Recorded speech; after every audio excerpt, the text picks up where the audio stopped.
Alors, dans notre série « Je me manifesterai », donc le passage de référence, c'était Jean 14, 21.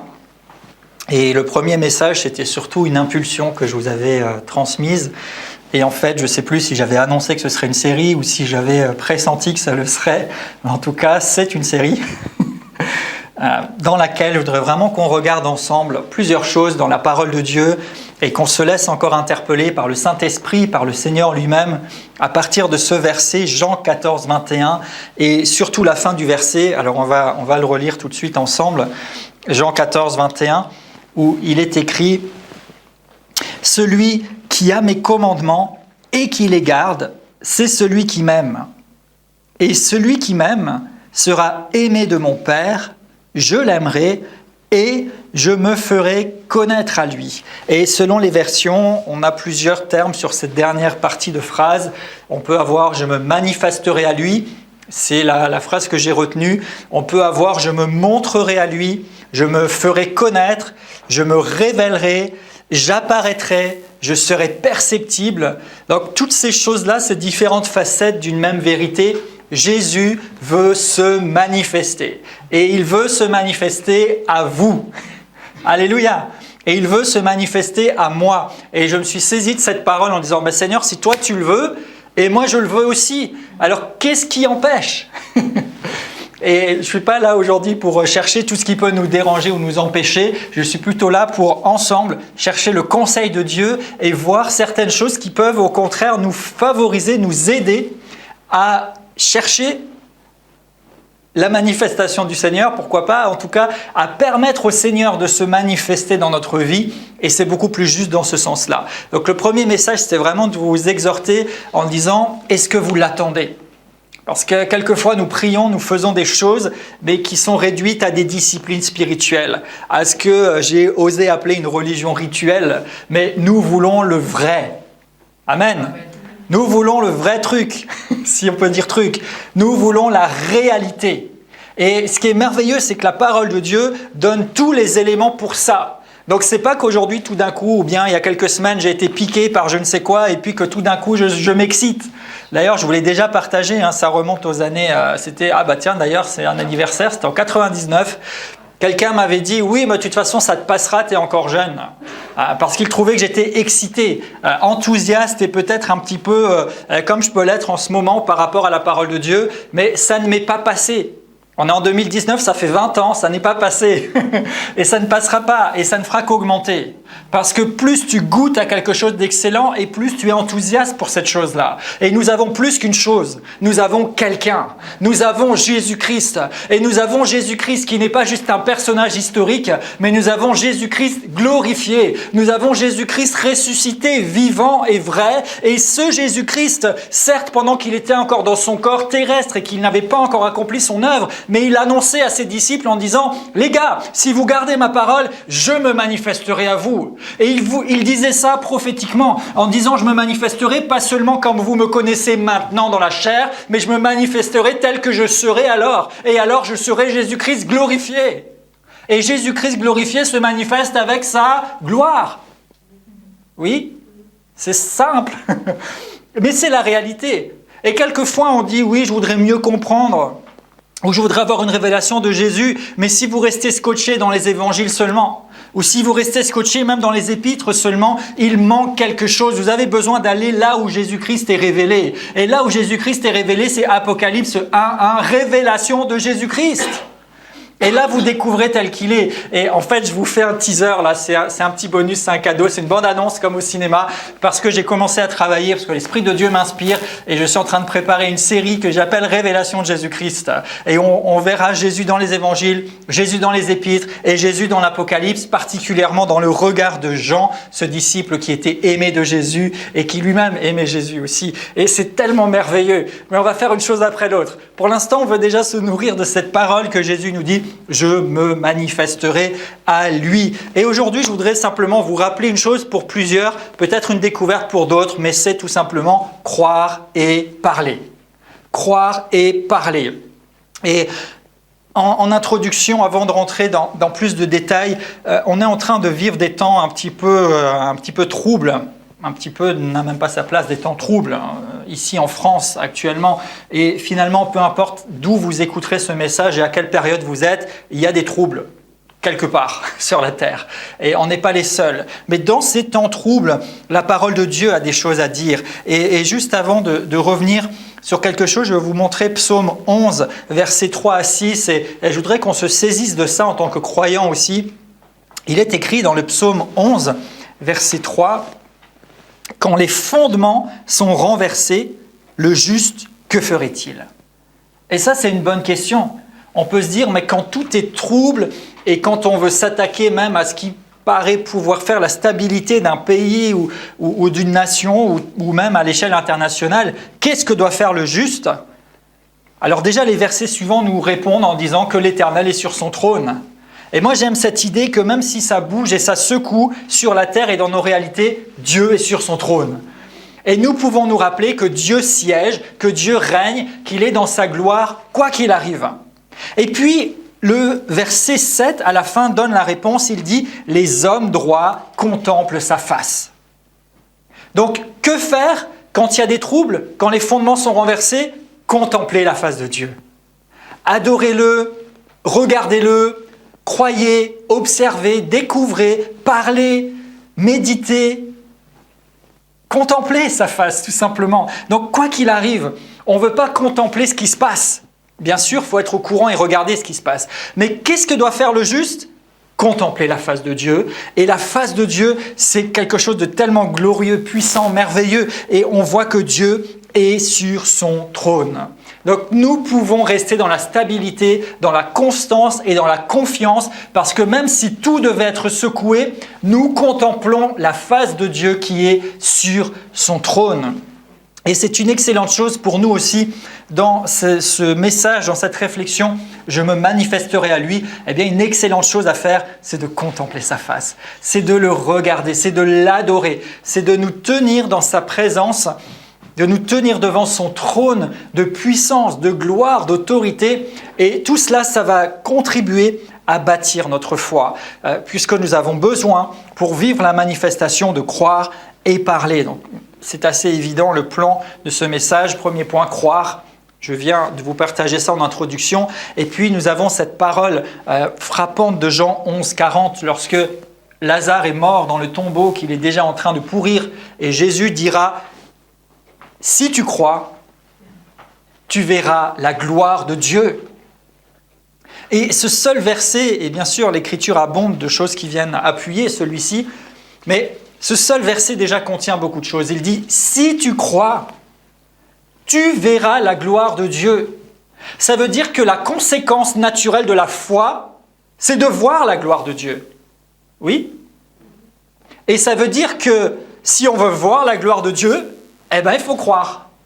Mais c'est tellement merveilleux parce que nous avons bâti pour plusieurs, et gloire à Dieu pour ça, la foi et des fondements dans la parole et des choses sur lesquelles nous nous appuyons, nous croyons en Dieu, nous croyons Dieu, nous développons la foi de Dieu et c'est excellent, c'est merveilleux. Mais soyez conscients que si vous croyez, la conséquence normale, c'est de voir la gloire de Dieu. Et les apôtres, eux, voyaient la gloire de Dieu en Jésus pendant qu'il était sur la terre. Nous pouvons aujourd'hui voir la gloire de Dieu par notre foi, parce que Jésus a dit, si tu as mes commandements, si tu les gardes, si tu m'aimes, je t'aime, mon Père t'aime et je me manifeste à toi. Galates 3, verset 2.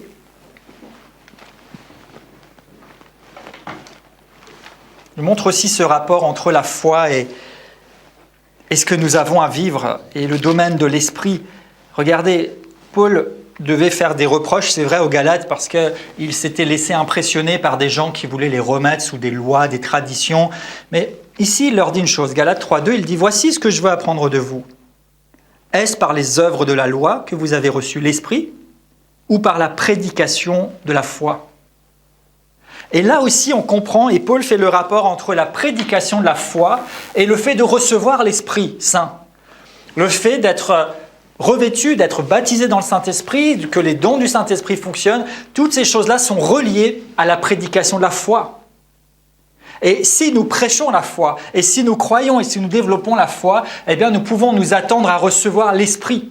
Et ici, il dit l'esprit, je ne suis pas dans sa pensée, mais quand vous lisez beaucoup Paul, quelque part, c'est un petit peu comme si vous aviez passé du temps avec lui. Et Paul, c'est quelqu'un qui choisissait très bien les termes qu'il utilisait dans ses épîtres par rapport au travail qui était le sien. Et ici, il dit juste que vous avez reçu l'esprit. Il ne précise pas le baptême, il ne précise pas les dons, il ne précise pas, mettez le mot que vous voulez, l'effusion ou tout ce que vous voulez, ni l'onction, ni quoi que ce soit, il dit l'esprit.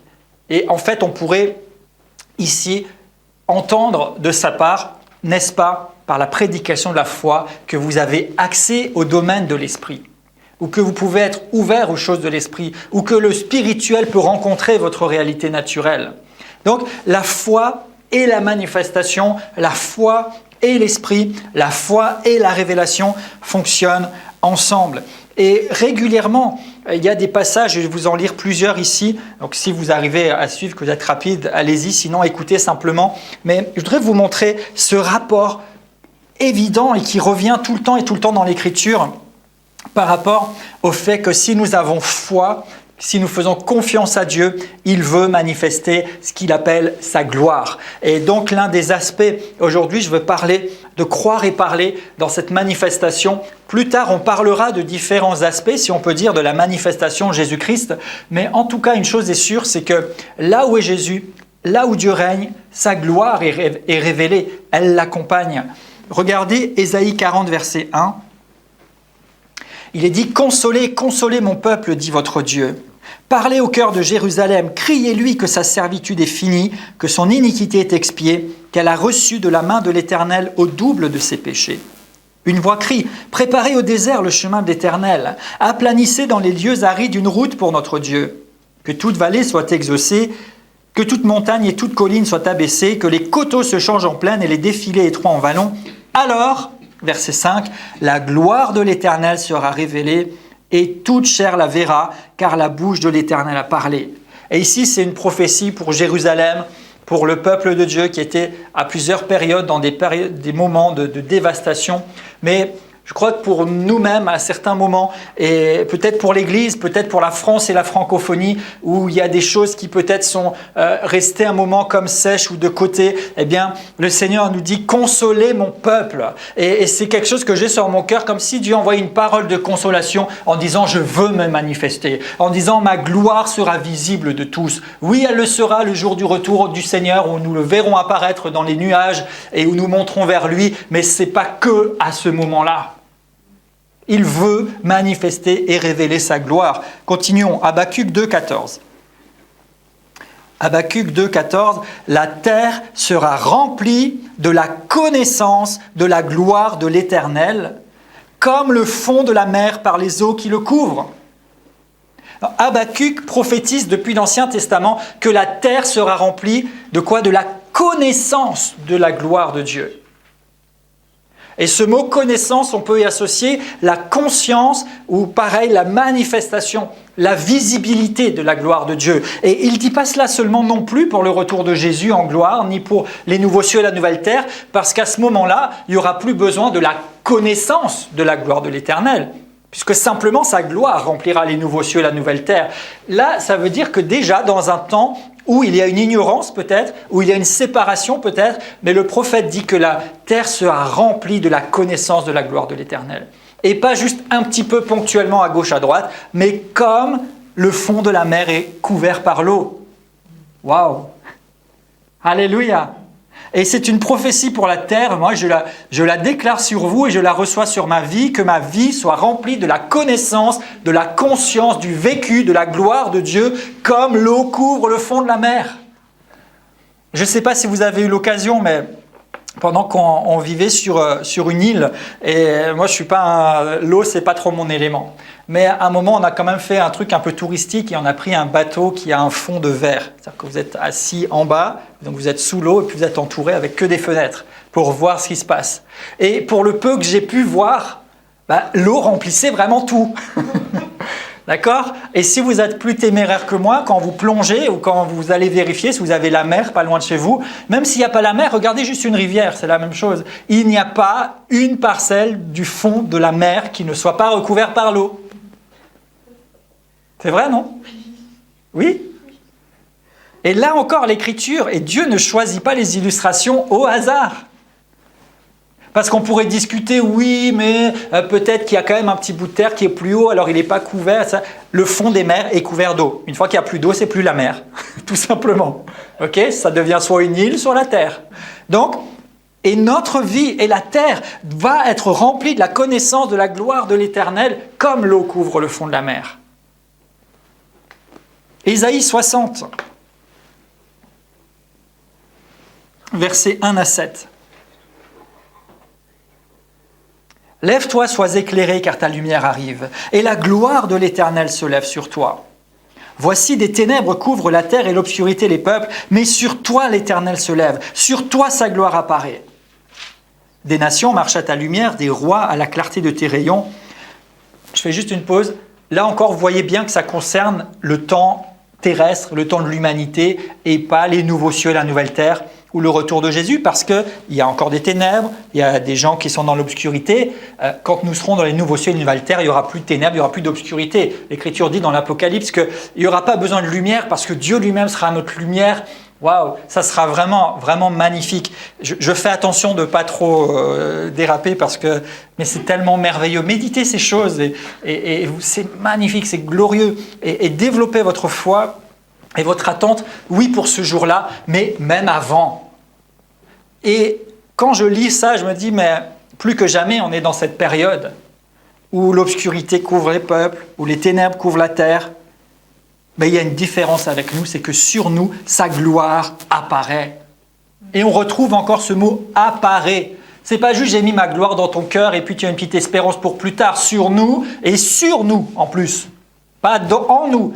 Nous savons que nous sommes remplis de sa gloire parce que nous avons le Saint-Esprit, parce que notre esprit a été régénéré. Mais ce n'est pas tout aussi glorieux que ce soit d'être rempli de la gloire de Dieu, mais sur nous, c'est-à-dire de façon externe, visible, évidente, sa gloire apparaît.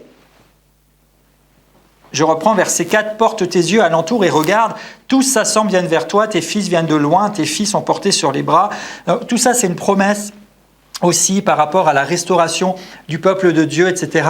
Mais il y a des choses qui sont valables tout de suite à ceux qui ont reçu le livre, mais si c'est écrit dans la Bible et que c'est encore là, c'est vrai, c'est de l'Ancien Testament, donc c'est pour notre instruction, mais il y a des choses qui ont une résonance et un écho prophétique bien au-delà, et qui ont une résonance et un écho prophétique aujourd'hui. Et je vous invite à aller à la fin du verset 7, il est dit « Je glorifierai la maison de ma gloire ». Donc, retenez-le, on va y revenir. Ça paraît compliqué, ça va aller mieux dans quelques instants. Je glorifierai la maison de ma gloire, ok ? On saute à AG 2.7, et j'en profite pour honorer et encourager Priscille qui fait la projection, surtout aujourd'hui, c'est une épreuve un peu, hein. Il y a beaucoup de versets, mais c'est une bénédiction pour ceux qui sont ici de pouvoir suivre les versets à l'écran. AG 2, verset 7, « Ainsi parle l'Éternel des armées, encore un peu de temps, j'ébranlerai les cieux et la terre, la mer et le sec, j'ébranlerai les nations. Les trésors de toutes les nations viendraient, et je remplirai de gloire cette maison, dit l'Éternel. L'argent est à moi, l'or est à moi, dit l'Éternel. La gloire de cette dernière maison sera plus grande que celle de la première, dit l'Éternel. Et c'est dans ce lieu que je donnerai la paix, dit l'Éternel. » Donc là encore, on voit qu'une caractéristique de la maison de Dieu, c'est la gloire qui l'habite. 1 Corinthiens 3,16 maintenant, et là vous allez commencer à comprendre des choses parce qu'on vient dans du concret pour nous.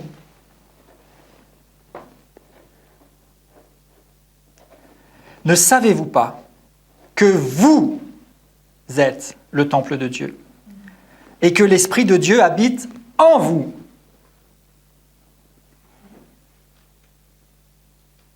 Qui est la maison de Dieu? Hein? C'est nous, c'est vous, c'est toi, c'est moi. Il dit, mais vous ne savez pas que c'est vous, le temple de Dieu? Et que l'Esprit habite en vous? Et je rebondis sur ce que je viens de dire, je glorifierai la maison de ma gloire, ou bien la gloire de cette maison sera plus grande. Vous êtes la maison. Et Dieu veut glorifier la maison de sa gloire. En fait, il habite en vous, ça illustre ce que je viens de dire avant, il habite en vous avec gloire, mais il veut glorifier aussi la maison. Ça veut dire que sa gloire doit remplir toute la maison. Il n'y a pas juste une pièce où on a la gloire de Dieu. Alors oui, je montre souvent mon ventre. Ce serait notre esprit. On peut comprendre à travers la parole de Dieu que notre être spirituel ou intérieur, ça se passerait par là, mais j'en fais pas une doctrine. Mais en tout cas, oui, la gloire de Dieu habite en moi, mais ce n'est pas juste une zone ici où il y a sa gloire. Il veut glorifier la maison de sa gloire. Toute la maison c'est mon être entier. Paul parlait pas de maison à ce moment-là, il parlait plutôt d'une tente, peut-être parce que c'était son métier, peut-être parce qu'il avait en vue de vivre autre chose, parce que son corps était quelque chose de temporaire, mais n'empêche que Dieu veut glorifier la maison de sa gloire. Dieu veut remplir sa maison de sa gloire. La gloire de cette maison sera plus grande. Éphésiens 2, 19 à 22. Je vais un peu vite, mais c'est parce que je veux poser ces choses et je vous inviterai bien sûr à pourquoi pas reprendre et méditer. Et d'ailleurs, je vous transmettrai et on mettra à disposition avec le message aussi toute une liste avec des versets de l'Écriture sur la gloire de Dieu. Parce que la foi vient de ce qu'on entend et ce qu'on entend vient de la parole de Christ, Romains 10, 17. Donc entendez et parlez, je m'avance un petit peu sur la suite et quand je parle, j'entends. Donc ça c'est merveilleux. Donc pour pouvoir bâtir la foi, pour pouvoir vivre la manifestation de Jésus-Christ, il nous faut croire et parler. Et pour croire, il nous faut la matière, il nous faut la parole, il nous faut le fondement pour notre foi. Et cette foi, ensuite, on va l'exprimer et on va parler ce qu'on croit et on va le vivre de plus en plus. Qu'est-ce que j'ai dit, Éphésiens 2 ? Éphésiens 2, 19. « Ainsi, vous n'êtes plus étrangers, ni gens du dehors, mais vous êtes citoyens des saints, gens de la maison de Dieu. » Donc, on est nous-mêmes une maison et en même temps, on fait partie de la maison de Dieu. Vous avez été édifiés sur le fondement des apôtres et des prophètes, Jésus-Christ lui-même étant la pierre angulaire, et en lui, tout l'édifice bien coordonné s'élève pour être un temple saint dans le Seigneur. En lui, vous êtes aussi édifiés pour être une habitation de Dieu en esprit. Et ici, on voit une autre dimension, c'est que nous sommes chacun une maison, mais ensemble, en tant qu'Église, en tant que maison de Dieu, le terme qu'on utilise parfois, eh bien nous sommes aussi ensemble édifiés pour être une habitation de Dieu en esprit. Donc Dieu veut glorifier la maison de sa gloire. Individuellement, ma vie qui porte sa gloire veut et doit pouvoir être complètement marquée par cette gloire, par cette manifestation de la présence, de la puissance de Dieu. Et l'Église est supposée, en tant qu'habitation spirituelle dont nous sommes différentes parties, être aussi remplie de sa gloire. Et Hébreux 3, verset 6 est on ne peut plus clair. Il dit clairement, comme ceci, sa maison, c'est nous. Donc si vous n'étiez pas sûr, il y a déjà 3 passages pour vous dire que vous êtes sa maison. Et sa maison est remplie de sa gloire et vous pourrez donc lire dans les références que je vous laisserai ou chercher par vous-même dans l'Écriture partout. Surtout dans l'Ancien Testament, on a beaucoup d'illustrations de la maison de Dieu. Et puis on a Jésus, l'exemple par excellence, combien à chaque fois une caractéristique de sa maison, de là où il demeure, de là où il se révèle, c'est qu'il y a sa gloire, c'est qu'il y a une manifestation. À tel point d'ailleurs par moment que les gens ne pouvaient pas rester, à tel point que les gens voyaient, que les gens fuyaient, que les gens étaient surpris qu'il y avait des choses qui se passaient. Et c'est quelque chose de collectif aussi, comme par exemple à la Pentecôte, ils étaient ensemble dans un endroit, et il s'est passé quelque chose, mais aussi de tout à fait individuel. D'ailleurs, je vous rappelle cette remarque qu'on avait faite, Jean 14, 21, « Je me manifesterai à lui » ou à elle. Donc il y a vraiment ces 2 aspects ensemble. Et Dieu veut se glorifier à travers sa présence agissante, à travers toutes sortes de manifestations, et ses œuvres le glorifient. Très souvent, quelqu'un pourra dire gloire à Dieu parce qu'il aura vu des œuvres de Dieu, et ce serait quelque chose de normal. Maintenant, je dis aussi en passant, ne recherchez pas le spectaculaire au risque de passer à côté de ce qui est vraiment surnaturel. Mais ne rejetez pas non plus le surnaturel parce que Dieu, par définition, est surnaturel. Alléluia. Donc il faut, c'est vrai, un équilibre. On n'est pas là maintenant, et même si on se laisse exhorter et édifier, qu'on veut développer notre foi pour que Jésus se manifeste, on n'est pas là pour chercher le truc qui va faire sensation. On ne cherche pas du spectaculaire, on n'est pas là pour se donner en spectacle, surtout pas. Mais on veut accueillir toute la dimension et la plénitude du surnaturel de Dieu dans notre vie. Et s'il y a du spectaculaire qui vient avec, eh bien qu'il y en ait. Et s'il y a des choses qui paraissent pas spectaculaires, mais pourvu qu'elles soient surnaturelles et qu'elles viennent de Dieu. Ça vous va comme ça? Et c'est une bonne façon d'aborder les choses. Ne rejetez pas le surnaturel parce que Dieu est par définition surnaturel. Il aime faire des choses qui ne sont pas ordinaires. Et ça, on voit ça dans toute l'Écriture. Dieu est extraordinaire. Si notre foi ne se nourrit et ne s'exprime et ne se traduit que par des choses ordinaires, nous avons besoin de révision. Parce que l'ordinaire, vous pouvez le faire vous-même. Ou des gens peuvent vous aider à le faire. Mais l'extraordinaire, c'est, comme dirait quelqu'un, la signature de Dieu. Parce que là, on peut dire, il fallait une intervention. Ça, je ne pouvais pas le faire moi-même. Ça ne pouvait pas venir tout seul. Et vous pouvez déjà le vivre pour vous personnellement. Et nous pouvons le vivre ensemble. Et nous pouvons ensuite amener les gens à expérimenter ces choses-là qui les amènent vers le cœur de Dieu. Et ça commence déjà par reconnaître ce que Dieu fait. Je cite en passant juste Romains 2, où Paul fait une déclaration par rapport aux gens qui ont refusé de croire. Et il dit, mais vous n'avez pas d'excuses, parce qu'il y a tellement de témoignages de la véracité de Dieu. Et au verset 4, il dit, méprises-tu les richesses de Dieu, sa bonté, sa patience, etc. Donc une première chose déjà, c'est d'être attentif à ce que Dieu fait et de reconnaître son œuvre. On ne veut pas mépriser ses bontés. Et c'est pourquoi c'est bon de se rappeler de ce que Dieu fait, de le louer, de le reconnaître, même dans des choses qui nous paraissent simples du quotidien. Mais quand nous le faisons, en même temps, nous sommes reconnaissants et nous élevons vers Dieu notre reconnaissance, nous lui donnons le crédit pour ça. Et en même temps, nous bâtissons notre foi pour vivre d'autres choses encore avec lui. Rappelez-vous cette autre parole de Jésus, à celui qui est fidèle dans de petites choses, on lui confiera beaucoup. Eh bien, si nous prenons ou gardons et développons l'habitude de reconnaître Dieu dans ses œuvres et de lui accorder régulièrement la gloire, l'honneur et le crédit pour ce qu'il fait, même dans ce qui peut sembler pour l'instant petit, mais Dieu pourra faire de grandes choses et il saura. Moi, je sais que celui-ci, quand je fais quelque chose, il reconnaît mon œuvre. Et même quand j'ai fait des petites choses, il l'a reconnu, il m'a remercié, il m'a donné gloire. Donc je vais pouvoir faire de grandes choses parce qu'il saura me reconnaître. Mais si dans les petites choses, vous savez, il y a vraiment quelque chose qui est nécessaire, c'est que quelquefois, on se dit, mais ouais, Dieu n'a pas encore répondu, Dieu n'a pas encore fait des choses qui ont secoué l'endroit où on était, Dieu n'a pas encore fait ci, Dieu n'a pas fait là, Dieu n'a pas fait ça.